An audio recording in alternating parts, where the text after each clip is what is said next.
In this video, I want to explain a concept of accepting your current weaknesses. The reason for this is because when you accept your current weaknesses, it actually does something that helps you to manifest your goals faster. So with that, let's dive right into this video. So I always view reality creation with a deep sense of identity shifting. So this encompasses becoming someone different internally, thus shedding an old identity or an old image. So in other words, getting rid of the faulty, unwanted identity that is plaguing you. So usually when you shift your identity, you are shedding an old version of yourself, or you're shifting out of this old version and you're shifting into the new, some people will call it 2.0 version of yourself. So that's what identity shifting is, and I emphasize with that a lot. I definitely go with identity shifting when it comes to the concept of reality creation and manifestation. So the thing with this is, even if you have to shift your identity from the old identity to the new identity, there are still mental roadblocks that come in the way of this. So these roadblocks include limiting beliefs, thought paradigms, worldviews, or constructs. And these limitations facilitate a certain way of behavior and the way you think, the actions that you take. These limitations will enforce certain behaviors from you, and they will facilitate a certain way of living. So you stay stuck in this ongoing hypnotic rhythm based off of your identity, and then it creates everything else. So considering these limitations, you need to understand that you may end up procrastinating on your goals in a very clever way, because we're very smart. We're very capable of procrastinating easily without even knowing. You may even convince yourself that you're not procrastinating when in reality you are. So, that's possible, and it can absolutely happen to you, right? It can happen to me. It can happen to anybody in the world. The only difference is how you choose to handle it. That's what defines your character. That's what defines the trajectory your life heads in. Now, the uncomfortable reality is that you can manifest most things in this world, but your identity and your belief system have more than likely been established already, meaning that you've already created this bracket that you're capable of right now. But if you try to leave that bracket and you try to achieve a higher level than you've achieved in your entire life, you're going to have to go through some uncertainty, some doubt, maybe some fear or anxiety, because your brain, your belief system can't support the concept that you can do more sometimes. It's just how the belief system works. So that's something to be aware of. It doesn't mean you cannot do it. It's a warning. It's a precursor to understand that there will be a mental process towards achieving a higher level. The belief system is powerful, but you cannot depend on it. The belief system follows your lead.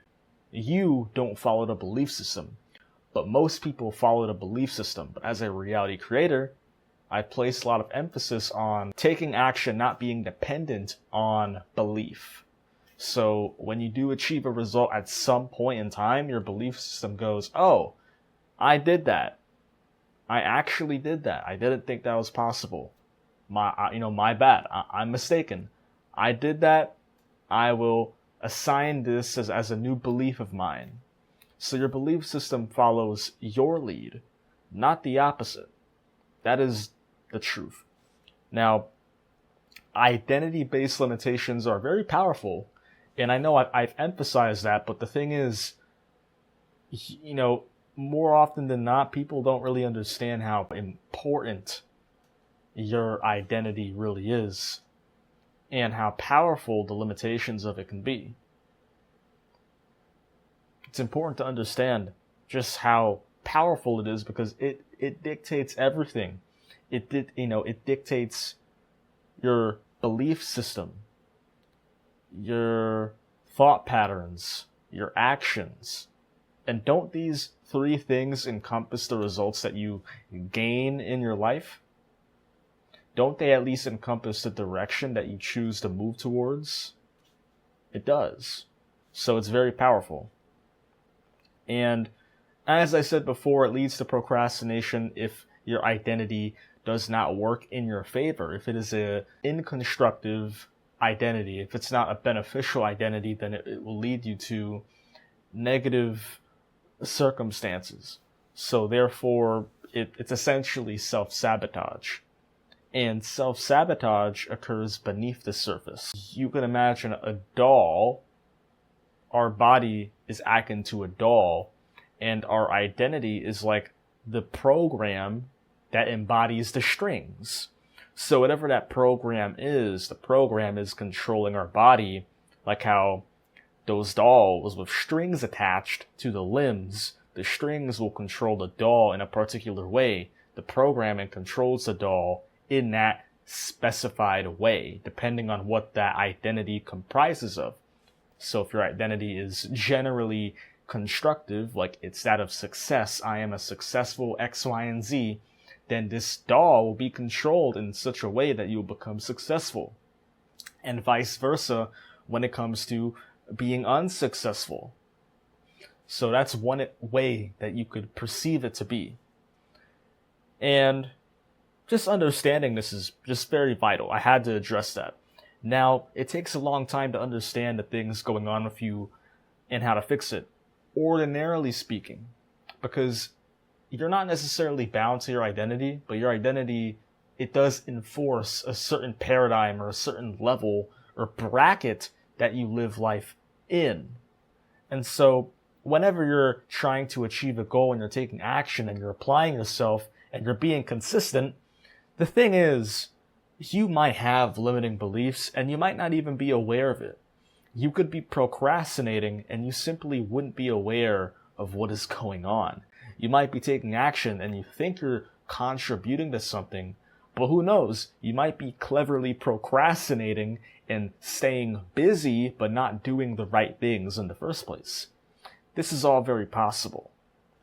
So with time, you gradually become aware of those limitations, especially if nobody tells you. But the fact that this video addresses this will maybe be of some use to you, because you might catch yourself, you might be thinking right now what your limitations are, and you're starting to get a grasp of what they are. Maybe you haven't questioned if you truly had identity-based limitations or not.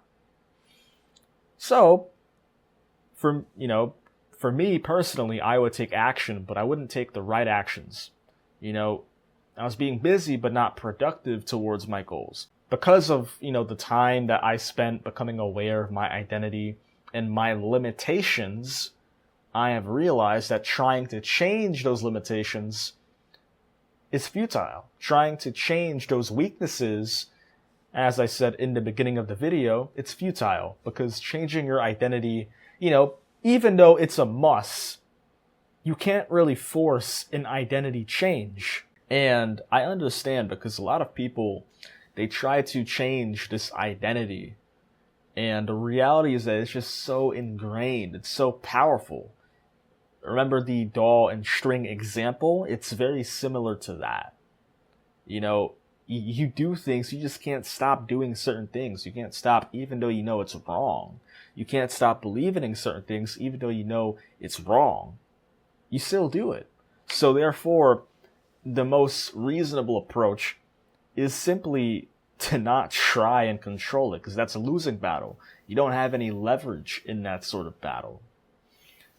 And so, it's more effective to examine what your identity-based limitations are, instead of trying to control them.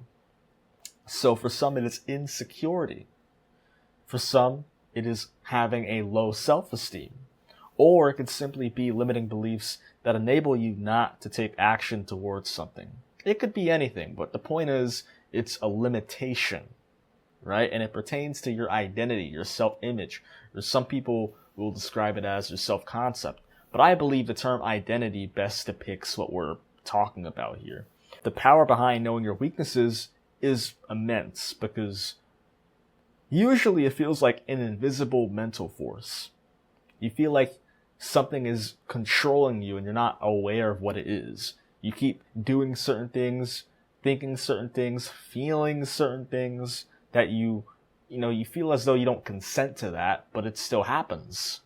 It's like it's a force, a mental force that is invisible, right? You can't quite grasp it. Or it's a string tugging on a puppet's movements in a specific tune.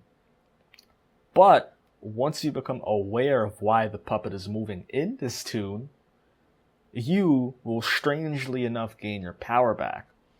Enough power to take proper action.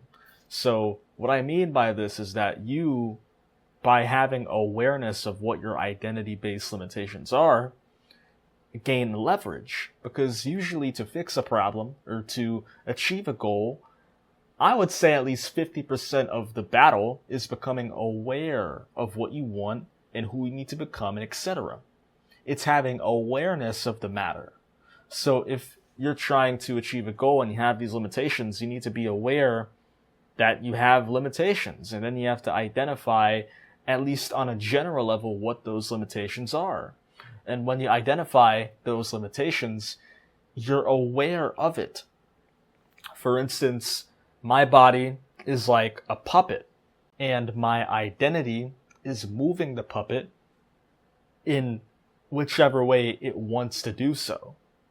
And whenever I experience these limitations and I'm aware that it exists, it's almost as though my awareness breaks the hypnotic rhythm. And hypnotism it's subconscious. You're not aware of what's going on. You're in a trance. But when you're aware of the pattern, the problem, the limitation, that trance is destroyed. Hypnotic rhythm is destroyed. Or at least it's shaken. It doesn't have as much control over you as before because now you're aware of the problem. So that's what I mean. You become aware of the invisible mental force that has come into play. So just remember this. An unknown limitation is far more deadly and influential than a known limitation. So with that, I would like to wrap up this video. And if you found this video helpful, make sure to like this video and subscribe if you want to see similar content related to reality creation and personal development.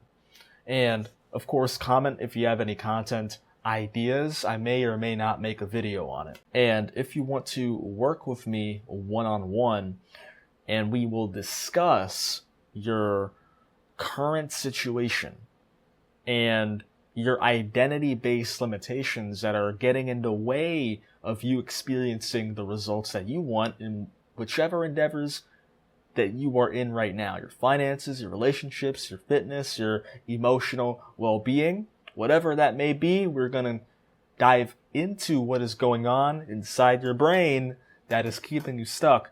And we're going to uncover what you need to implement internally to change your identity. And then it'll translate into what actions you take. And that's going to help you experience what you do want.